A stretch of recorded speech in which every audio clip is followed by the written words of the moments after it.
पता है मुझे। जी सर। फौजी भाई वो हिम्मत आ जाती है जो शायद एक आम आदमी में कभी ना है। नहीं सर। अच्छा पंडित जी, ये बताइए आप डायरेक्ट सेलिंग की दुनिया में कैसे आए? क्या पहले से डायरेक्ट सेलिंग को जानते थे, सुना था?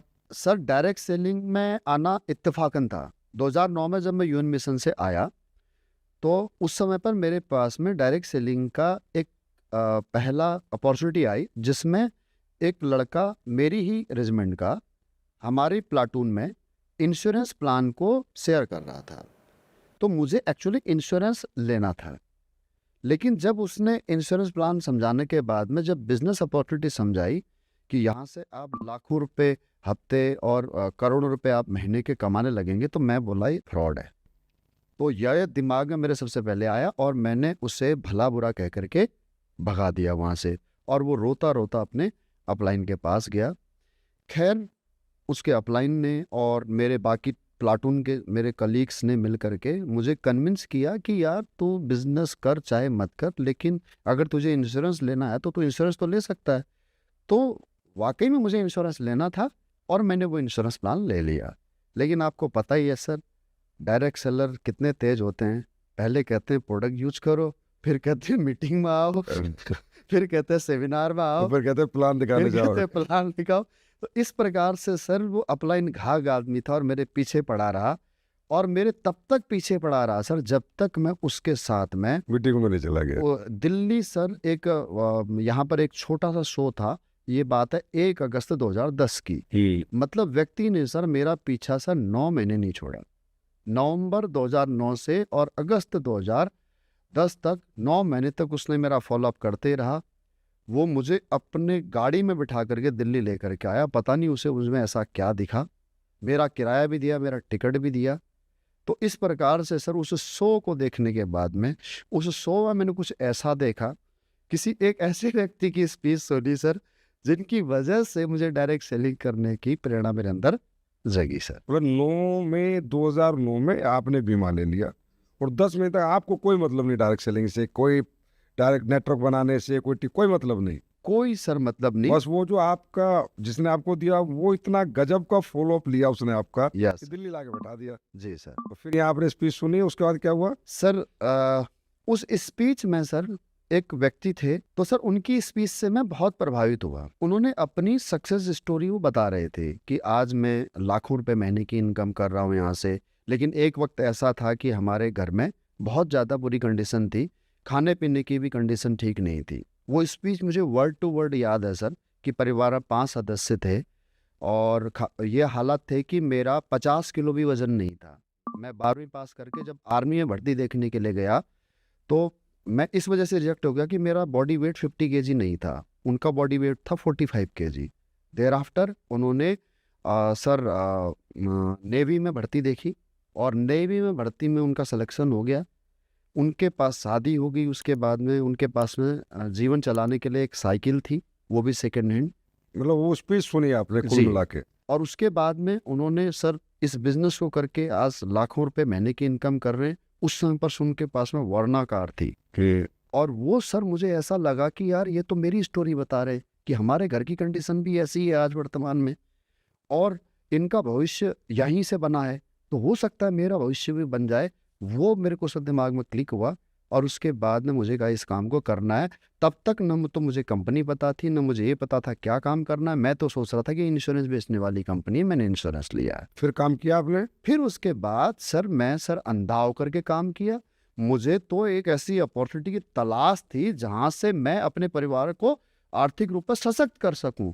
मुझे कुछ नहीं पता, और सर मैं उस दिन के बाद में पागलों की तरह सर काम करने लगा। मुझे फिर लोग नहीं दिखाई देते थे, मुझे सिर्फ आइडिया दिखाई देती थी। जो जहां मिलता था मैं उन्हें आइडिया समझाता था और उनको ये बताता था कि भाई तुम यहाँ से लाखों रुपए हफ्ते और करोड़ों रुपए महीने के कमाओगे, आ जाओ मेरे साथ में। सर 15-15 हजार रुपए का इंश्योरेंस में बात कर रहा हूँ सर 2010 की। सर मेरा अपलाइन ना आईडीओ का कैश हम लेकर के आते थे, वो बैंक में जमा कराते कराते परेशान होता था। मैं सर ऐसे चादर में लपेट करके उसके क्वार्टर में पैसे दे करके आता था। फौज के अंदर तो काफी एंगेजमेंट रहती है जी और सर। काफी बिजी शेड्यूल रहता है। उस बिजी शेड्यूल में आप कैसे समय स्पेयर करते थे? सर जिस इंसान को वैल्यू पता होती है ना, वो इंसान उस काम के लिए समय निकाल ही लेता है, चाहे वो कोई यूपीएससी की तैयारी क्यों नहीं कर रहा हो, मेरे को वैल्यू थी सर पैसे की, क्योंकि मेरा बचपन आप समझ ही चुके हैं कि कितना बैकग्राउंड मेरा खराब रहा है, बचपन मेरा कैसा खराब रहा है। तो जब मुझे ये मौका मिला ना, तो मुझे लगा यार यही तो वो रास्ता है, तो अब मुझे समय निकालना था। ऐसा नहीं है कि फौज में आप रहते हैं तो आप 24 आवर्स बिजी रहते हैं, आपके पास बहुत समय होता है, आप उस टाइम को मैनेज करें। मतलब फालतू बहाना नहीं, नहीं, बहाना नहीं, फोकस बस, बहाना फोकस। नहीं बनाया आपने बिल्कुल कुछ। सर, जो मिला उस समय निकाला। बिल्कुल। तो फिर आपको कामयाबी कितने दिनों बाद मिली थी? सर कामयाबी नहीं मिली, लेकिन एक्सपीरियंस बहुत बड़ा मिला। अच्छा, कामयाबी नहीं मिली। जी कितना पैसा कमा लिया था आपने उन दिनों तक? सर, अगर मैं टोटल इनकम की बात करूं तो मैंने तकरीबन वहां से 2.5 साल काम किया होगा, अच्छा। और 2.5 साल में लगभग 5 लाख की मेरी अर्निंग हुई थी। लेकिन कुछ एक ऐसे सर गलत डिसीजन मेरे द्वारा हो गए थे, जिसकी वजह से सर मैं लायबिलिटी में आ गया था। तकरीबन मेरे ऊपर 5 लाख का कर्ज और हो गया था। 5 लाख कमाया होगा और 5 लाख और कर्ज हो गया होगा, 10 लाख में नीचे चला गया था इसमें। और उसका कारण था मेरे द्वारा लिए गए गलत डिसीजन, और उन गलत डिसीजन को कोई रोकने वाला व्यक्ति नहीं था। मेरे से कुछ ऐसे मिस्टेक्स हो गलत डिसीजन हो गए कि मैंने कुछ ऐसी इन्वेस्टमेंट कर दी। जैसे एक टारगेट था सर, मैं कट शॉर्ट आपको बताना चाहूँगा कि लैपटॉप का एक टारगेट आया हुआ था। तो मेरी टीम में सर एक तरफ जिस टीम को मैंने बिल्ड करना शुरू किया था, उस तरफ तो सर 7 लैपटॉप हो गए थे और एक बाइक भी हो गई थी सर। लेकिन मेरा खुद का दूसरी तरफ कमजोर हो गया था बिजनेस दूसरे लेग पे, तो वहां से मेरा खुद का लैपटॉप नहीं हो रहा था। तो 15 आईडी बची हुई थी, और वो 15 आईडी सर मैंने इन्वेस्ट कर दी 15-15 हज़ार के गुणा से। 2.25 लाख रुपए मेरे वो सर वहां पर इन्वेस्ट हो गए, जो कभी मेरे को रिटर्न नहीं आए। एक रीजन तो ये रहा मेरा कि मेरा 2.25 लाख रुपए इस टारगेट में हो गए। मेरे को उस समय कोई रोकने टोकने समझाने वाला व्यक्ति नहीं था। अब उसके बाद में सर अगर कोई ऐसा प्रोडक्ट होता जो कि एक व्यक्ति नहीं ले रहा है तो मैं उसे रीसेल कर सकूं, तो वो भी मेरे लिए एक एडवांटेज होता। अब उस कंपनी का प्रोडक्ट ऐसा था कि जिसके नाम पे वही लेगा, और उसने मना कर दिया तो मैं रीसेल नहीं कर सकता था। तो सर मैंने जो उस कंपनी के अन्य प्रोडक्ट भी इस प्रकार के थे सर। मैं आपको एक एक्सपीरियंस बताता हूँ। मैंने 8,000 रुपए का कोट पैंट लिया सर। अब मैं वो कोट पैंट अपना सिलवाने के लिए बड़ा प्राउड होकर के अपने सिटी में टेलर के पास गया, और मैं बोला भाई अच्छे से सिलना, बहुत महंगा है। वो मेरे को ऊपर से नीचे देख रहा है, बोला कितने का है? बोला 8,000 का। बोला किसने बेवकूफ़ बना दिया? बोला भाई साहब ये 150 रुपये में थोक के हिसाब से कितने किलो लोगे? मेरे सर उस समय पर जो है कि दिमाग खुल ऐसा हो गया, सन चेहरा लाल हो गया सर। उसके बाद में सर दूसरा बैड एक्सपीरियंस आपको बताता हूँ सर। उनका एक मतलब साड़ी था, कैटलॉग में तो आपको पता है फोटो कितनी बढ़िया तरीके से, बहुत बढ़िया तरीके से आती है फोटोग्राफी। अब वो कैटलॉग देख करके सर मैंने साड़ी तो मंगा दी। अब हमारे ही एक दोस्त थे, उनकी वाइफ ने मंगाई, और सर आज उनके पास में प्रोडक्ट डिलीवर होता है सुबह, और शाम को मेरे पास में पहुंचा जाती है। बोला भाई साहब ये कौन सी ओल्ड फैशन आप साड़ी दे करके दे रहे हो आप हमारे को? ये साड़ियाँ तो कब की बंद हो चुकी हैं, और ये जो दिखा रहे हो वो तो है ही नहीं। तो मेरा सर मन धीरे धीरे खट्टा होने लगा वहाँ से। और मैंने ऐसे कई इंसिडेंट हुए सर जहाँ पर मेरे को लोग प्रोडक्ट वापस पहुँचा जाते थे, और जिनका अपनी इज्जत रखने के लिए, अपना मान सम्मान रखने के लिए मुझे अपनी जेब से पैसा देना पड़ता था। तो मैं इतना नेगेटिव हो गया सर कि मैंने कहा कि यार डायरेक्ट सेलिंग की कंपनी शायद इसी प्रकार की होती होंगी, मैं आज के बाद में कभी डायरेक्ट सेलिंग नहीं करूँगा। मैंने उस दिन कान पकड़ लिए। इस प्रोसेस में सर मेरे को तकरीबन 3.5 लाख रुपया तो मेरे को मतलब कर्ज कैश उतारना पड़ा। मैंने जीपीएफ निकाला अपना 70,000 रुपया, बैंक से लोन निकाला, वाइफ के सर 1 लाख रुपए की मैंने ज्वेलरी सेल कर दी। आप तब आए सर कमाने थे, आया कमाने था, कर्ज हो गया। कर्ज हो गया। इतना नेगेटिव हो गया सर, मतलब मैंने जिंदगी भर कान पकड़ लिए, मैं डायरेक्ट सेलिंग नहीं करूंगा। मेरे को अगर कोई डायरेक्ट सेलर दिख भी जाता था तो मैं उससे रास्ता काट करके बच करके निकल जाता था कि कहीं मैं फिर से दोबारा ना फंस जाऊं सर। कितने दिन दूर रहे आप डायरेक्ट सेलिंग से? सर मैं तकरीबन सर 2 साल दूर रहा, तो लगभग 2.5 साल दूर रहा मैं। 2 साल मतलब पूरी तरह से 2.5 साल दूर रहा। 2 साल तक मैंने अपने नज़दीक किसी को नहीं आने दिया। बहुत सारे लोग जिनको पता था कि इसने पहले डायरेक्ट सेलिंग की है और मुझे अप्रोच करने की कोशिश करते थे, लेकिन मैं हमेशा दूर से ही नमस्कार कर देता था, भाई साहब मेरे बस का ये काम नहीं है। फिर एसलीपीएस वेलनेस में कैसे आए? सर एसलीपीएस वेलनेस में आने का जो है कि कारण, सबसे बड़ा जो रीज़न रहा है वो रहे हैं सर आप।